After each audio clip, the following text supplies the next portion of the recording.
Good afternoon, everyone. Welcome to a panel session. I'm Tawheed Noor and will be moderating this session. We have an excellent lineup consisting 3 papers by 5 authors. That is, 2 of them are co-authored. Each presentation actually will get 15 minutes time, and it is to be strictly followed. And after all presentations are done, there will be a question answer session. So to the audience, I request, please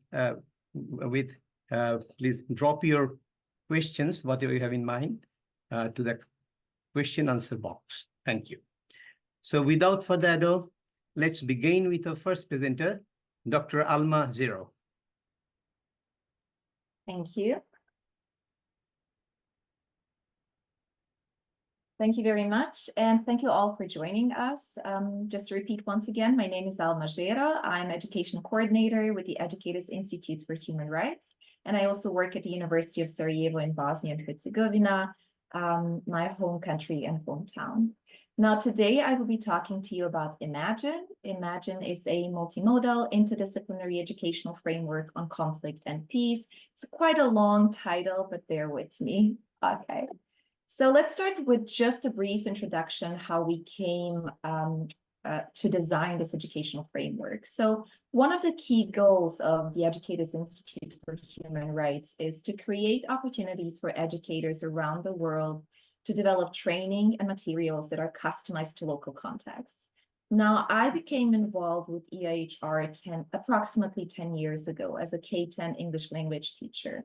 And at that time, I really felt that we didn't have customized, not only materials, but also training, and not only customized to our local context, but also to teachers across the curriculum, right? I do believe that some of you may feel similarly if you come from other disciplines. But in the context of Bosnia and Herzegovina, if we talk about these histories, especially conflicts and these histories, and the training and materials are somehow always thought to be mostly for history teachers, right? And so as an English language teacher who also wanted to tackle these issues in my classrooms, I felt that there is a lack of customized materials and training for interdisciplinary approaches.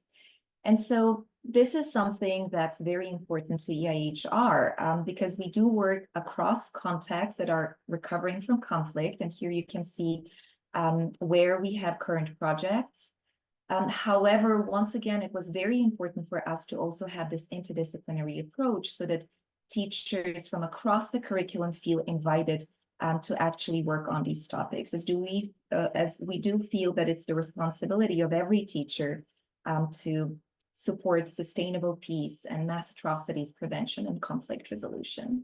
So we were very grateful when the Seventh Foundation actually contacted us to design such an educational material. The Seventh Foundation is an organization that was founded by visual journalists, actually by war photojournalists who wanted to empower new voices and create stories that advocate change. But they also wanted to transform visual journalism. Now, we were mostly exposed to and obviously worked with autobiographies and biographies in our classes. So journalism was something that we were looking forward to tackle with regard to designing educational materials for our teachers. Now, the Seventh Foundation actually has this project called Imagine Reflections on Peace. And Imagine Reflections on Peace is a book, as you can see here. It's also an exhibition, and it also consists of short films and now an educational curriculum that we designed. And all of that is conceived to actually encourage discourse and conversation around peace building and ending conflict. And so the source material, this Imagine Reflections on Peace material, reveals stories of redemption and rebuilding in 6 countries: Bosnia and Herzegovina, Cambodia, Colombia, Lebanon, Northern Ireland, and Rwanda. And so this is how the modules in the curriculum that we designed are actually titled and explored in detail. And I want you to bear that in mind because I'm going to walk you through the module on Bosnia and Herzegovina and the lessons. However, bear in mind that we have 5 other modules that are similarly structured, but obviously deal with different contexts and conflicts that happen in these different contexts. And so let's go through the module on Bosnia and Herzegovina together.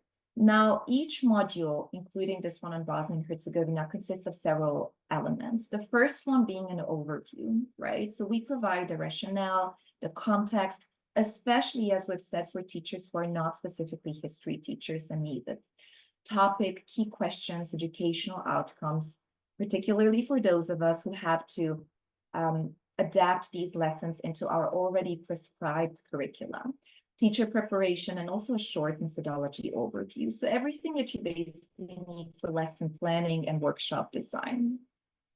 In addition to the overview, each of the module also consists of a foundational lesson. Now, this foundational lesson is then further comprised of 3 lessons. We couldn't do without the timeline activity, right? So the first lesson is the timeline activity, and it looks at the interrelatedness among individual stories and testimony, historical events, and international response. And it comes with printable cards as well, which you can use in your classrooms. Now, what's unique when it comes to this one is, especially when it comes to the context of Bosnia and Herzegovina in this module, is that we work with testimonies from all 3 ethnic groups that were involved in the conflict in the 1990s. It's something that's very important for the context of Bosnia and Herzegovina, considering that there is a lot of mono-perspectivity there. And so multi-perspectivity, looking at the conflict from multiple perspectives, is very important to us, as well as the testimony from reporters. Now, this is something that's usually quite interesting to our participants as well, because some lessons explore this role of reporters as objective observers and survivors, right? It's a very interesting question to discuss. In addition to the timeline activity, the second lesson then provides photography records with printable photos. So we obviously always recommend to our teachers and workshop facilitators to work with photos without the captions, because the goal is to have your participants and your students analyze the war photography individually. And that's where some teachers tend to tell me that they're a little bit apprehensive and uncomfortable working with war photography in their classrooms, which I perfectly understand. And it was, from a pedagogical point of view, very important for us to actually scaffold that work. And this is why we rely on a particular reflection model for visual work called the DAR, Describe, Analyze, Relate. This model was designed by Dr. Catherine Dawson and colleagues at the University of Texas at Austin. And through actually DAR, it provides this opportunity to the facilitator and teacher to pay attention to how each question that they offer, that you can see here as well, scaffolds or builds upon prior ideas to support individual, but also collective meaning making and understanding. That was very important for us. And in addition to the 2 lessons, the third one is called Through Our Eyes. Now, we've heard from the previous session about service learning, community work, and this one is actually student research-based, a student research-based lesson, because it focuses on students' perceptions on peace and peace after a conflict, once again through visuals. Now, through this reflection model that we here use, we also build our students' visual literacy, right? Especially when they work with war photography. And now we continue doing so in this lesson as well. You can adapt this lesson though, as we've said, it's interdisciplinary, so you can use visuals. However, it's very much adaptable to language and literature classes as well, to drawing, art classes. Now, students work on a seemingly simple question here. What does peace look like to you? Throughout the curriculum, it's very important that we work on the past towards the present and also the future. So that's very important for us to explore throughout all of these lessons. And so, as you can see, there is a progress in a way throughout the lessons too, by the time we get somehow to the students' current state of affairs and opinion when it comes to peace either in their conflict or worldwide, or what it means to them. And here you can see various responses, right? To some of them, it's celebrations, it's being with friends, it's having the chance to eat their favorite food or to try new food, which I absolutely agree with. It's the chance to actually graduate, right? To pursue the career of your choice, to be at peace with yourself. So there is a lot that the students provide here. And now what's very important for us is to have this relation to the previous lessons as well. You can certainly do these lessons individually with your students. However, if you do them together, which we obviously strongly recommend, it's very important to also look at how their image and their understanding might relate to what has been previously done in the timeline, to a photo, to another photo on the wall, to an event or story about peace and reflection on peace, because a lot of the testimonies in the curriculum also look at peace and a post-war situation, right? And so these are the three key lessons in the foundational lesson, right?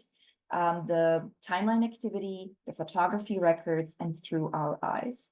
However, each of the modules also has two additional extension lessons.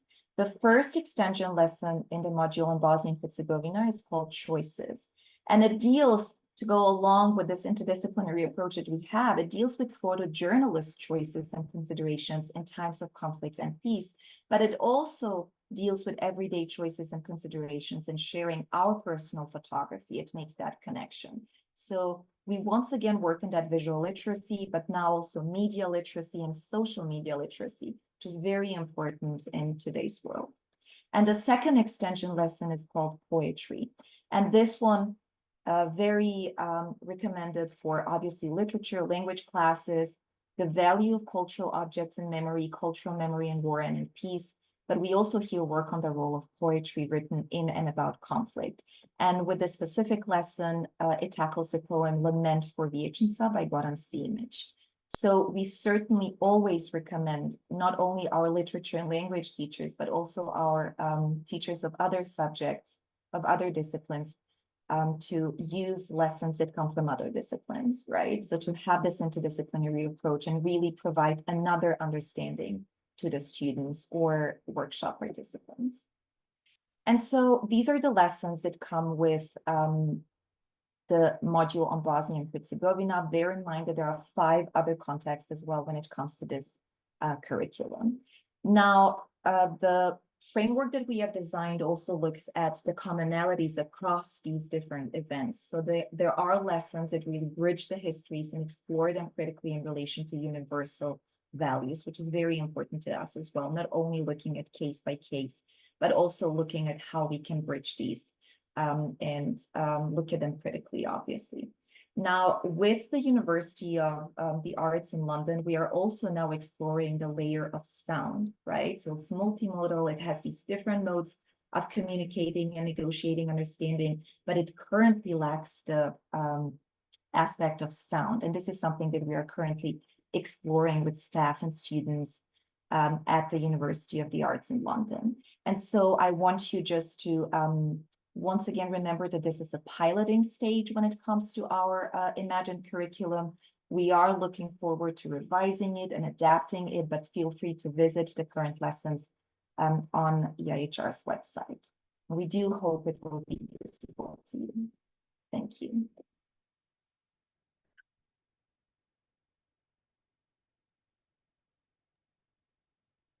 So that's it. Thank you, Dr. Alma, Žero, for your insightful presentation. We appreciate your contributions and the valuable perspectives that you've just shared with us. Thank you. Now, next, we are going to listen from another experience from Hilary, Levine and Tosha, Tillotson. Jointly, they wrote this paper. So it is, and the floor is yours.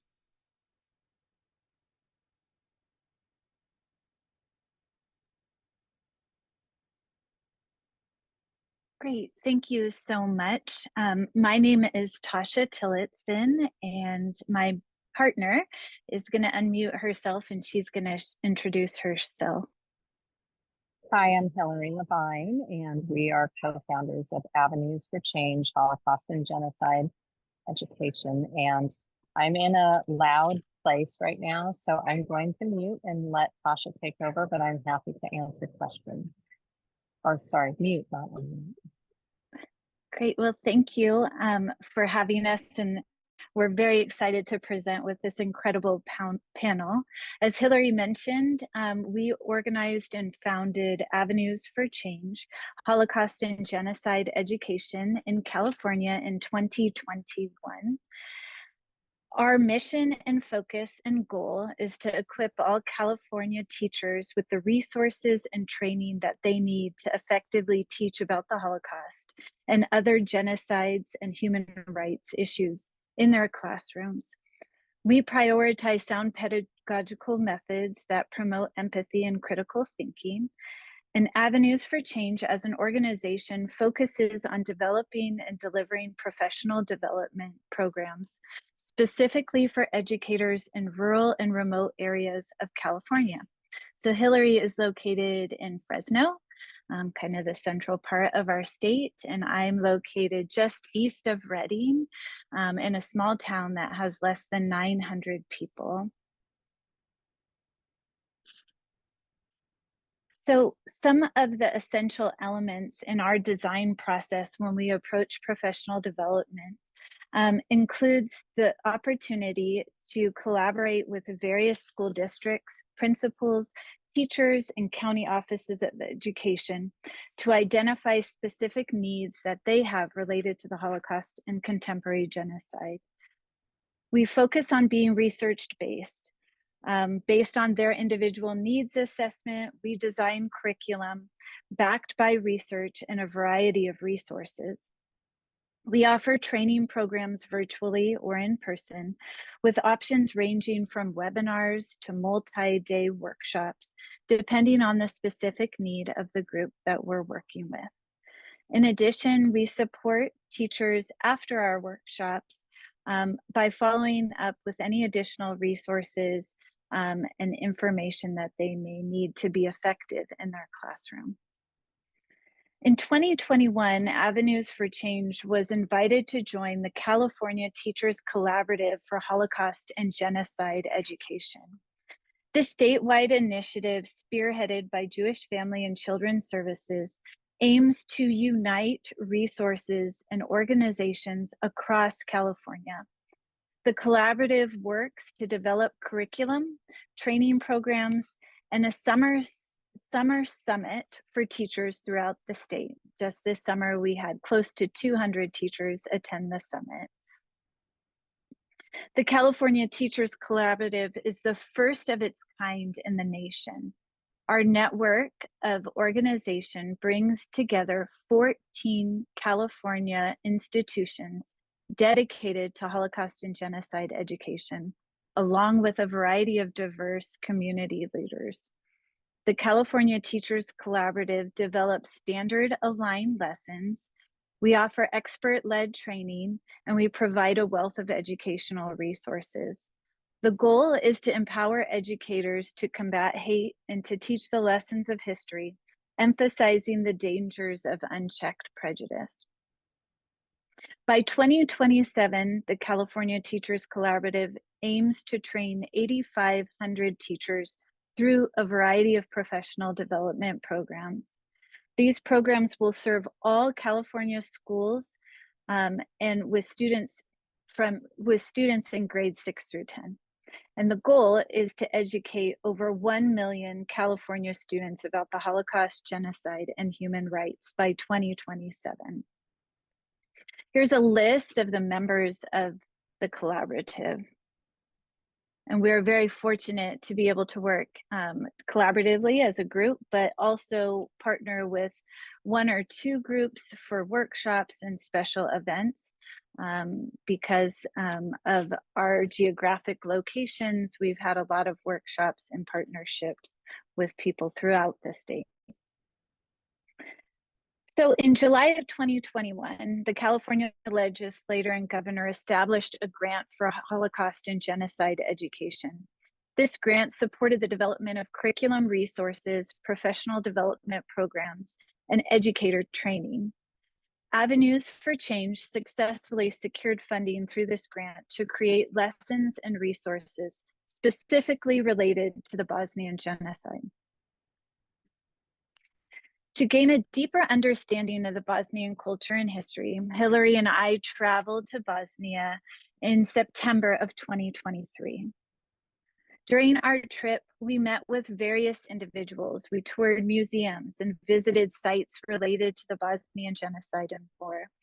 These firsthand experiences informed the development of our curriculum. The 3 items listed on this slide are the 3 lessons that we developed for the California Collaborative. One lesson specifically focuses on the history and geography of Yugoslavia. Another looks at the role of the United Nations. And the third focuses on the siege of Sarajevo. In addition to these lessons, we've worked and are developing lessons around the power of photojournalism, how to make connections to the 10 stages of genocide. We look at testimony from the Bosnian War, and we've used artifacts from the War Childhood Museum to develop lessons for classrooms. In addition, we are looking at Bosnia and the Dayton Peace Accord and the current long-lasting effect that it has on the country. Before traveling to Bosnia, we had ideas for lessons on the genocide in our mind. However, being immersed in the country's culture and history radically altered our perspectives. Pictured here are Neda Tadic and Nisad Simovic, journalists from Sarajevo. We spent the afternoon discussing politics, their childhood experiences during their war, and their individual research. The eye-opening takeaway from our conversation was the reality of the complexity of the government of BIH in a post-Dayton Accord world. Their conversation drastically shifted how we wrote our curriculum for the state. On the right, we met with Paul Lowe and Amra Abadshik for lunch. Paul, a photojournalist, shared images from the war, and Amra, who wrote The Siege of Sarajevo, offered insights into life during this harrowing period. On the left is a photo of the 3 individuals who worked on the curriculum. Charla on the far left of the photo, and Hilary and I to the right. As we were leaving the country, we stopped at a restaurant along the Neretva River and enjoyed lamb and other traditional Bosnian dishes. We discussed and reflected on the complexity of what we witnessed and learned in Bosnia. Here are some photos from our time in Srebrenica. We were among very few visitors that day, and the quiet solitude allowed us to truly grasp the magnitude of the tragedy that unfolded there. These photos capture just a fraction of the powerful sights we encountered during our visit. We are incredibly grateful to the historians who guided us through the locations and events surrounding the siege of Sarajevo. I was particularly struck by the beauty of Sarajevo as evidenced by these final 2 photographs. The experience of visiting this country has profoundly impacted me and will forever shape how I approach teaching about the genocide. We hope that by sharing our lessons, we can inspire educators to effectively teach about this genocide. We believe that ongoing professional development opportunities are crucial to ensure educators have the support they need to effectively teach this important topic.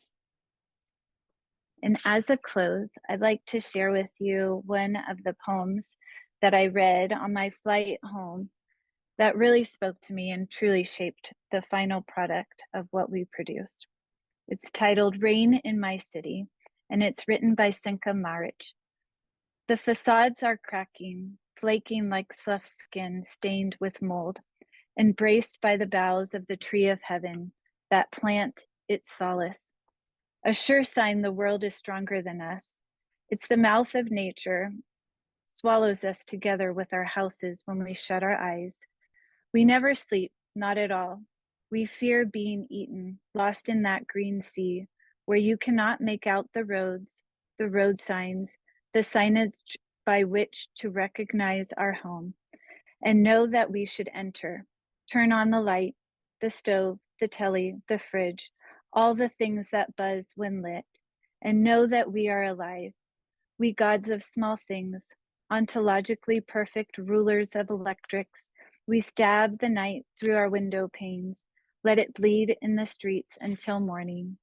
All is well, all things in their place.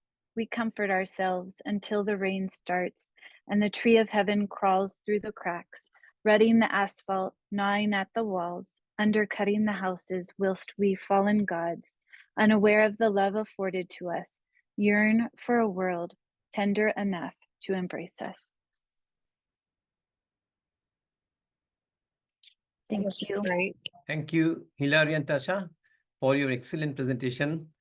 Your work in Holocaust genocide education is truly impactful, we believe, and provides us with much to think about. Our final presenters are Dr. Sarah Schneider and Bekir Hodzic. They will share their experience with developing curricula for Bosnian genocide. And also to the audience, please drop your questions that you have for the presenters. Thank you. Hello, everyone. Again, thank you for this presentation opportunity, and it's been wonderful to hear from everyone else, especially alongside the similarities in curriculum development on Bosnia that we're seeing. It's really heartwarming to see all the work being done there. But just as an introduction, me, Dr. Sarah Snyder, and I will be presenting on curriculum development and practice, the history of the Bosnian genocide. Just as an introduction and overview of our presentation, me and Dr. Snyder have been working on a project focused on creating comprehensive curriculum on the Bosnian War and Genocide for the past few years. When we were working together initially, we noticed that there was a relative dearth of comprehensive resources on Bosnia available online and that was readily accessible online. So under the auspices of the Binghamton Institute Center for Genocide and Mass Atrocity Prevention, we got together and we began development on curriculum there. And we're trying to create curriculum, as noted before, that touches not just on very well-known aspects and very well-covered aspects of the Bosnian genocide, like Srebrenica, but instead forms a comprehensive overview of it in all of its aspects. And currently, we've developed 4 units, one on an introduction to Bosnia, its history, Yugoslavia, and the like, one on the siege of Sarajevo, one on Prijedor and the concentration camps there and elsewhere in Bosnia, and one on Srebrenica. Components of each unit include background information, activities, examples, source packets for educators, and other materials. And the emphasis within our curriculum really is on flexibility and classroom context, as Dr. Snyder will discuss later. Right now, our current aims for this curricular development project is to finalize our current 4 units for general release, also to test the curriculum we have and refine it based on feedback, and also gather takeaways as we move on in producing more units. And this presentation is going to sort of serve all of those ends, right? So we're going to be taking one of the units that we've created for this curriculum on the siege of Sarajevo and adapting it for this presentation. So for the first part, I'll be providing a bit of background on the siege of Sarajevo. Afterward, Dr. Snyder will come in and she will be doing an adapted activity with all of you, and you'll be asked to involve yourselves in participating in it. We'll create something together, and then after that, there will be a light reflection on pedagogy, and the presentation will conclude. So just to provide a bit of background on the siege of Sarajevo, Sarajevo was and is the capital of Bosnia and Herzegovina, and well before and even after the Bosnian War and Genocide, it was considered the Jerusalem of Europe due to its cosmopolitan nature. All the major ethnic groups of Bosnia, Bosniaks, Bosnian Croats, Bosnian Serbs, Jews, etc., all lived within the city. It was known for its distinct Eastern and Western flavor, and it stood out as a jewel within Yugoslavia's crown.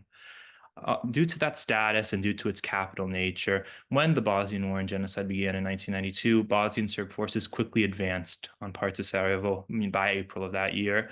During that time, they took over sections of the city and subjected Bosniaks, Croats, and other minorities there to various abuses, expulsion, mass killing, rape, etc. After that initial invasion, by May, a blockade and siege was established in Sarajevo. No food, medical supplies, or utilities were allowed into the city. And over the next 4 years, Sarajevo laid under siege. During this time, Sarajevo was very tumultuous. So obviously you had shelling, you had deaths generated by Bosnian Serbs from outside of the city, but you also had violence going on within the city, a black market forming, etc., which are all aspects that we touch on in our curriculum. But alongside that, Sarajevo did become a media focal point for the Bosnian War and Genocide. It was where everyone looked to conceptualize what was going on there, at least until Srebrenica occurred. But as mentioned, following other events in Bosnia like Srebrenica and successful offenses from the city's defenders, the siege did end in 1996. And just an overview of the Siege of Sarajevo, it lasted 1,425 days, making it the longest siege in modern history. 11,000 lives were lost, including 1,000 children. 45,000 were injured. 329 shells were shot per day. There were 500,000 total bombings, and an estimated 65% of the buildings in Sarajevo were destroyed. Rebuilding is ongoing in Sarajevo. There's been a lot of recovery since the war ended and since it concluded, but recovery is still continuing. And part of that recovery process has been that commemoration has become central to Sarajevo's identity. As you saw in photos previously, sites of massacres, sites of mass atrocities, are commemorated or showcased across the city. There are museums dedicated to the siege and to the war and genocide. There are yearly ceremonies held for events in Sarajevo and for events elsewhere in Bosnia, like a moment of silence for Srebrenica every July. And so based on that commemorative focus, the activity for this unit sort of aims to build upon it. It's influenced by the efforts of Bosnian advocates to use memory and commemoration as a site for advancing understanding of the Bosnian genocide, enabling reconciliation. And particularly, it does so through the use of museums and museum exhibits. And with that, I'll turn it over to Sarah. Thank you. So what we wanted to do was really give students different types of outlets. So each one of our packets has a different type of activity built into it. And for the siege, we selected basically having them build their own museum exhibits. And the idea behind that is because there are so many artifacts from the siege that we're able to access them.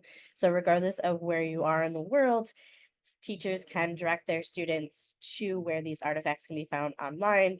And so when we are going to do the activity, I want to have you keep in mind when we're building this museum exhibit, who's the audience? Because that can be very flexible depending on what the classroom decides. So is it going to be something that stays within the classroom setting? Is it going to be something that goes out to a broader community? Maybe you invite parents in, maybe you invite just the general community. And then what messages are you trying to send? And that also can be very flexible. Is it something you're trying to show resistance and resilience? Are you attempting, I believe we had talked a little bit in the previous presentations about the idea of empathy and being able to relate and have a deeper feeling toward what had happened. And then how do you want your audience to feel when they see what they're seeing? What do you want them to walk away with? Because that's such a big part of museum exhibits. And then lastly, why is it important? And that might be very different for each of our students. So it's something to keep in mind. So this is an example and certainly just one type of way that it can be presented. So this is a dress and it's called Dress of Spite. And I'll give you a moment to read the blurb, but essentially the survivor is explaining how she found this dress and it is her way of defying what was happening to her in that moment. So this comes from the War Childhood Museum. This is one way we can present when you think about if we were having an online course or an online workshop or seminar. Certainly with the flexibility of this activity, you could have students do this in person and create it this way, or you could have them draw something. So we're going to talk a little bit about different ways they can present it in a moment. So we are going to share a Zoom poll with you. And it's going to ask these questions. So you should see a Zoom poll now. They might not be in the exact order, but they are there. So one thing we see here that you have ballerina point shoes. There's no context. We want students and educators to think about what they're seeing first. And we will share context as well afterward. So we want to think about theme. So when we think about the previous slide with the dress and then the shoes, what theme might link them? So you'll see a couple options there. Then for the title. So when we look at this particular artifact, what title might you give it? And there's so many ways that you can go. And of course, with the poll, you have pre-made selections, but students can do this where they don't have pre-made selections. They have the free range to do whatever they want to create. And then context. So these snippets that you see for the context part in the poll, that is parts that we pulled from the website. So we're very mindful of not giving students free range of creating stories that may be false. We wanted to give them accurate descriptions, but each little snippet has a connection to a different theme that they might pull out. And then what would you do for displaying? How might you display it? So there are many ways that our students can think about displaying, and these are only 3 options. But within that, you can also add, maybe your student's forte is writing. So what if they wrote a poem with displaying these shoes? Or what if they're interested in building and they have a set and they build something that they can produce and be proud of? You can also add music, so if they're musically inclined. And that links to the idea of also when students select artifacts, they can do something that they're particularly interested in.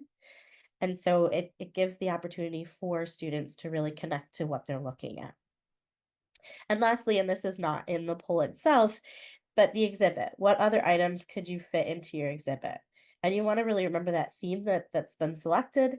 But there are certainly many different options of what you can select and find online. And if you have the privilege of going as well, visiting those museums that currently exist. So what I'm going to do is I'm going to pass it back to Bakir for a brief moment and show what we have in regard to the poll. Use any little spelling errors. This is done a bit quickly, but it's sort of just a display of what everyone sort of voted on created. Clothing and conflict would have been the title. Shoes are theme, sorry. Shoes Sarajevo would have been the title. I didn't become a prima donna. That would have been the quote, and this would be the display. And then beyond that, this is what the shoes actually look like and where they actually originated from. So the initial title was Ballet 1994. This is, and you can take a little bit to read the description of the shoes. And alongside that, there's just a little quote of where it's from, who described it. It's from the War Childhood Museum as well. But now I'm going to turn it back to Sarah for her to do a little bit of reflections on pedagogy and the like. All right, so with this activity, we really wanted to think about what it could do in a classroom. So with the artifacts presented, some students think in regard to big pictures, some think in regard to small pictures. And so by bringing them artifacts where they're looking at individual artifacts, it allows people who think, kind of at that micro level to reflect on the history of what was happening. But then also when they bring it together and create that exhibit, there's a more holistic and macro level of history that's being presented. It also creates a deeper connection to individuals and to the groups that are being presented, and creates that empathy that we often hear teachers say that students might struggle with. And it also gives our students so many ways that they can express themselves in different modalities. I know a lot of students might not necessarily like history classes, so this gives them an opportunity to bring in other things that they are interested in. And lastly, it gives them that opportunity to show what they're doing, bring it to the broader community beyond their classroom, or maybe even bring it to other classrooms or work jointly with different classrooms. So there's a lot of different layers that can be brought out in this activity and in the curriculum in general. We want to thank you so much, and thank you everyone on the panel. It was wonderful hearing that, like as Bakir said, that other people are working on this. So very excited to see that happening. Yeah, as a Bosniak myself and the son of Srebrenica survivors, it is really heartwarming to see all of the work being done on Bosnia, and I'm really excited to look into and see all of your materials as they come out and they're edited and updated. So thank you again. Really appreciate it. Thank you, Sarah and Bakir, for your comprehensive presentation. Your efforts in developing educational curricula on Bosnian genocide are highly commendable. Now is the time for question and answer. So I believe that I'm just checking whether there are anything in the box probably audience was so involved with listening. So I think still they are yet to send something. But from the panelists, if you have any question to ask, that'd be nice. Otherwise, let me start. Can I ask Dr. Alma Žero, can you provide, or better to ask in that way, that what measurable impacts the imaging framework has had on students' understanding and engagement with topics of conflict and peace? So if you please. Thank you very much for that question. It's extremely important to us. Obviously, students' feedback was very relevant to the ways in which we want also to revise and adapt some of the materials. And a lot of the work that we do, as I've already said previously, there is a lot of fear in some of the teachers to actually tackle these topics in the context where the conflict happened. But also in other contexts. I had a chance to also work with these materials with students in London at the University of the Arts at the College of Communication. And some of the feedback, it always depends, right? So there is this sense of urgency in working on these topics. However, there is also several aspects that the students usually highlight when they work on these. First of all, there is this understanding of a relatable understanding of some of the lessons and the way in which they are designed, especially by the end of the lessons when they are now asked to process what peace actually looks like and means to them. So it becomes very close to them. It goes deep with their understanding of their personal safety, of their families, of their well-being. Another aspect that I always comment on is this. And I had just recently discussed this as well with a colleague at another conference, this sense of non-experiential guilt. The fact that students usually tend to feel distance from certain aspects of the work that we do with regard to conflict. And there's this sense of how am I allowed to talk about these things? And this is something that so many of them tend to mention, and it's something that has been mentioned by students in our context, even though there is generational trauma, even though there is personal experience in family.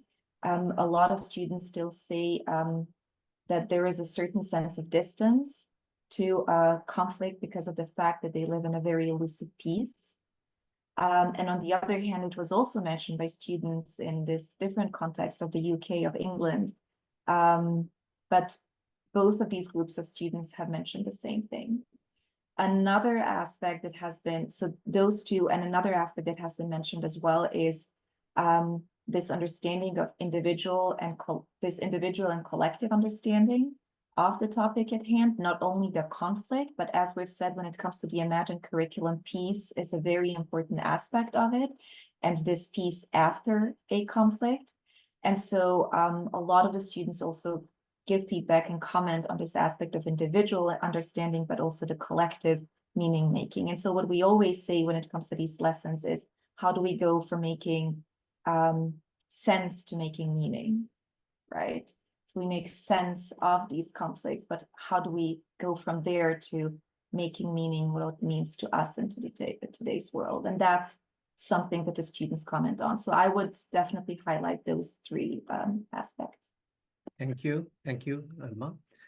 There's a question from Kim for all of the panelists. There's a question for all of the panelists. Can you share with us what is important about teaching about the siege and genocide in Bosnia? Why do teachers need to consider this with genocide studies?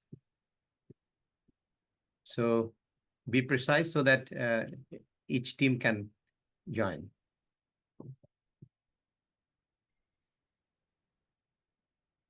Who is going to start? Could you follow? Yeah, please. I can start. Sure.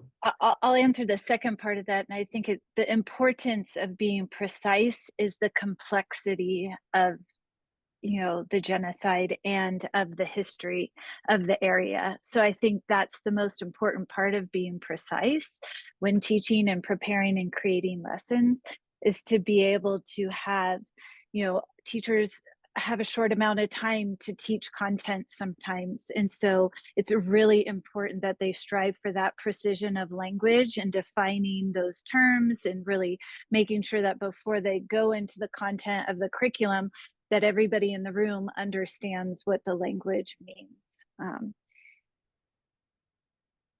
Right. Any other presenter would like to join? Yeah, I mean, I can sort of respond for me and Sarah. I think obviously my perspective on this, it's a bit skewed, right? Because I'm second generation survivor. My parents lived through this. And so obviously the value for me in seeing the sort of education occur is in that, it addresses my family's experiences and it brings life to them and ensures that they're not forgotten. But I think something really critical to think about in the Bosnian context is that genocide denial is very, very prevalent within Bosnia and within the Bosnian context. I think more than many other genocides, especially in the modern day, it is consistently denied, and that denial has led to a lot of negative impacts within Bosnia itself, Bosnian society, and diaspora communities all over the world. And so I think one really big value of education on the Bosnian genocide is that you're tackling this genocide that occurred very recently. The 30-year anniversary of Srebrenica still hasn't happened. It's happening next year, very recently. And it's a genocide that's also still very imbued in the public consciousness, in that it's still very, very debated and very, very denied. And so, in teaching about it, one, you're talking about this very prescient topic in genocide studies because it is so recent, but you're also talking about this topic that is constantly denied. And so you're combating that denial, and you can incorporate combating that denial into your curriculum, into your discussions on this topic and the like. And so that's one of the big, purposes I see of Bosnia. Also, I just think as a moment in history, right, Bosnia was one of the first genocides after the Cold War ended. It was this really upending moment for society at the time, especially in America. And it's something that still resonates today in how we talk about atrocities and whether to intervene or not within human rights crises. And so I think there's a lot of modern day relevance too that comes with Bosnia that makes it applicable here. Yeah, if Alma wants to speak too. Right. No, I'd just like to comment on what Becky just mentioned in terms of what is the purpose and the value. I also see a lot of value absolutely when it comes to genocide denial. That's a problem for us, and also disseminating materials, obviously, and training itself.